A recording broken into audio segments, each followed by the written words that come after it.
Okay, 7th graders. Yeah, peace, Roy. Yeah. Formulas, lesson 3-4. Today we're going to talk about formulas in math. Formulas are used to help us solve problems and answer questions. Okay? So, when you're given a situation, many times there's a formula you can use to make it easier to find the answer. Alright? And you're going to be learning formulas whenever you, if you go into a science field or you go into any field in engineering or any math field, anything having to do with the markets, if you're studying the markets and things like that, there's all kinds of formulas. There's hundreds of formulas that you're going to learn about. Here's a very simple one, the distance formula. In other words, distance, how far you get, is equal to how fast you're going, the rate, times the time that you're traveling.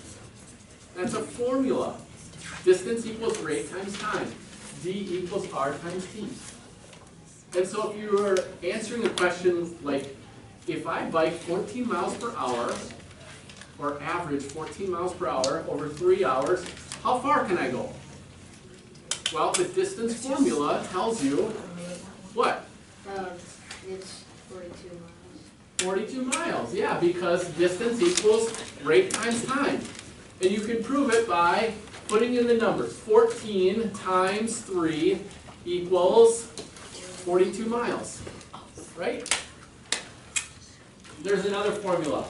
This is called the formula for converting Celsius temperature to Fahrenheit temperature. Okay? What is Celsius temperature, what is that referring to? Do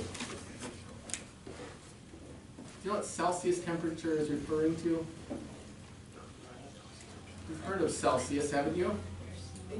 If I said it was 35 degrees outside, am I referring to Celsius or Fahrenheit? Well, it depends if it's warmer. Right now, it's 35 now. Am I giving you the temperature in Fahrenheit or Celsius? Fahrenheit. Fahrenheit, yeah. Yep. Now, if you're given the Celsius temperature, let's say that you're given that it's 100 degrees Celsius. All right?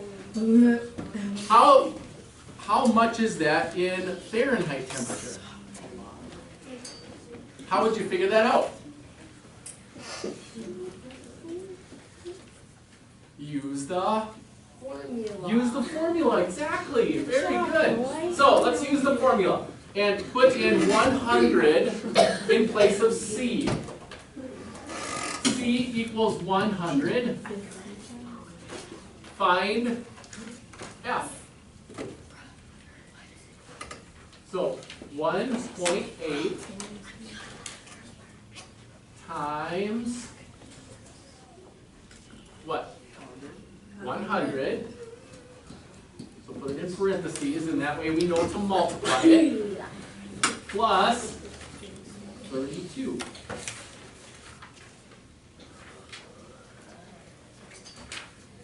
Emily. What? What? Oh, I couldn't hear you. What did you say?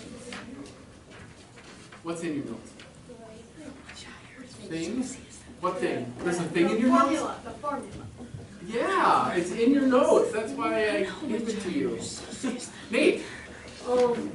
Where did you get 1.8 and 32 ounces? They're in the formula. They're numbers that we automatically use in this formula. So like every time you do it, you automatically use those? Exactly. They're called constants in a formula. They're always used anytime you are using Celsius and Fahrenheit, or you want to know the Fahrenheit temperature if you're given the Celsius temperature.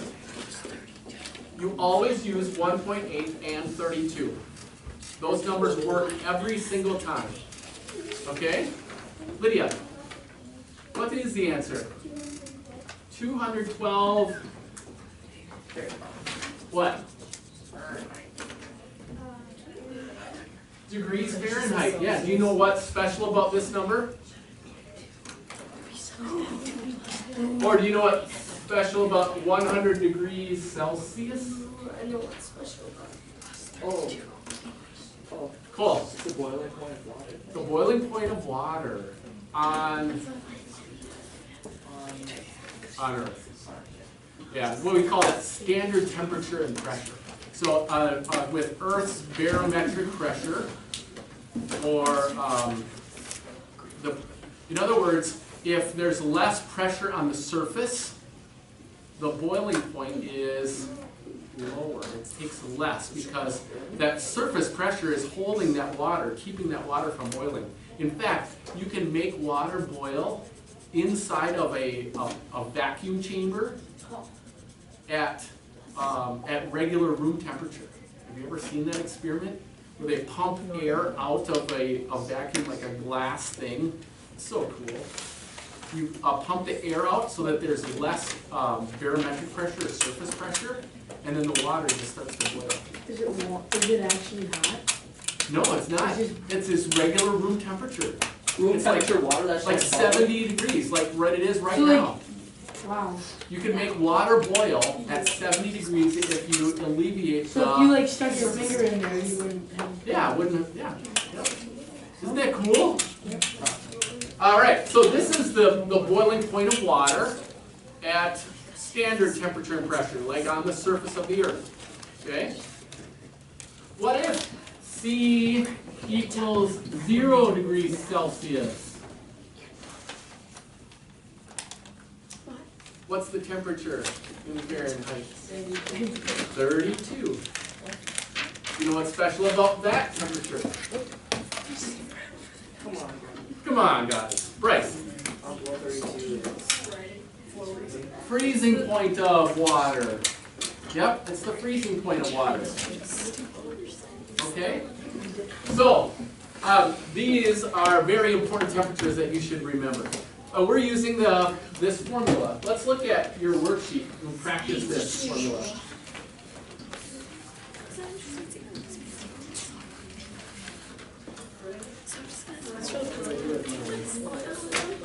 Oh, it's over here. So, we simply take the number that's given and plug it into the formula and we get an answer. Isn't that cool?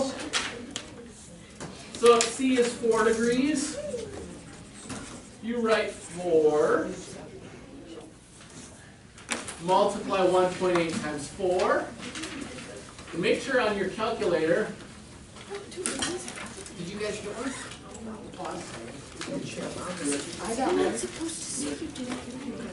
So write 4 on the blank, multiply it by 1.8, push equals, and then add 32. Because on your calculator, you have to calculate, you have to do it correctly. You have to do it in the correct order, otherwise your calculator might mess it up. Okay? So 1.8 times 4 equals, push the equal button, and then add 32.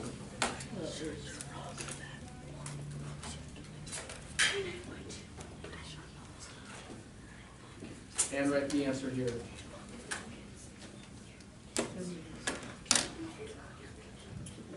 Do 2, 4, and 6 in this section.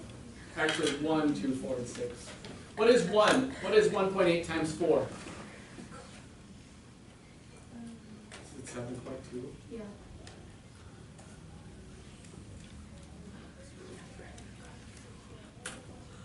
And then plus 32. 39.2 degrees, what? Fahrenheit. Make sure you label that correctly. Yes? It doesn't make sense though, because 1.8 times 4 would equal 72, but then it says 1.8 times 4 plus 32. Yeah, I don't understand why they have this extra 32. Okay. Just cross those out. Oh, you already did. Okay? Because if you do 39.2, wait, no, 39.2 plus 32 Right. is 71. Yep. Fahrenheit. That's a good point. I like this one. Can we do it for extra credit? Now, there is also a formula. Do you think there's a formula for converting Fahrenheit to Celsius? Yeah. You reverse the formula. Or you solve it for a different variable. This one is solved for Celsius. So starting with the Fahrenheit temperature, number 7, if we put that formula in, we have to subtract the 32 and then divide it by 1.8. So, subtract, and again, let's do this. 68 degrees minus 32 is what?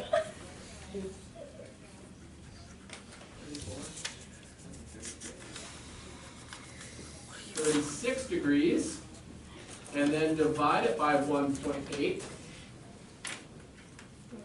Brett? 20. So this is 20 degrees Celsius. And make sure you label it again, okay?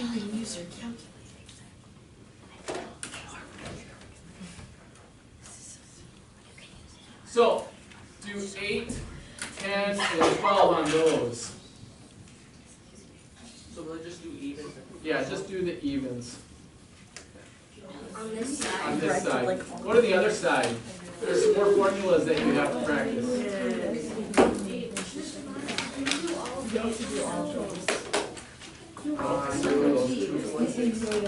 Wait, Mr. Motley, how many do we have to do in the front? I circled them for you.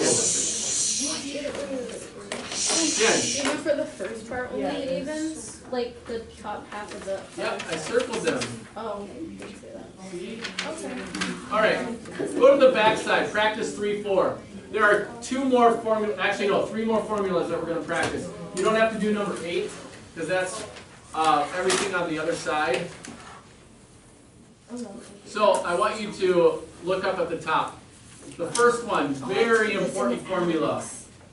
This formula is for the perimeter of a rectangle. It's actually for a perimeter of any parallelogram. These are all parallelograms. They have 2 parallel sides.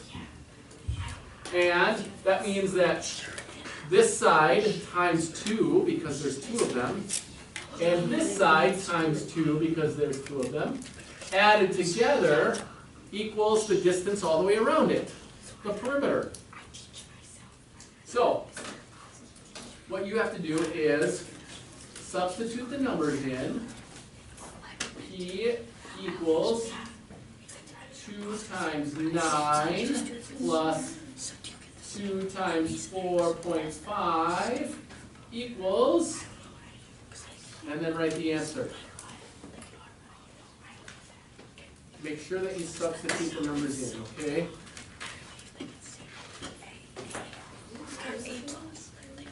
Now, in the next section, you're using the area formula for a rectangle. Remember that area is the 2 sides multiplied together. We're finding now, not the distance around it, not the lines around it, but the square units that make it. So it's all of these square units. You find square units by multiplying. The area equals the length, which would be 9 times 4.5, and that equals square units. This is in meters, so our answer is going to be in meters squared. It's not a line, it is the square units that make up this rectangle. So make sure you label those correctly.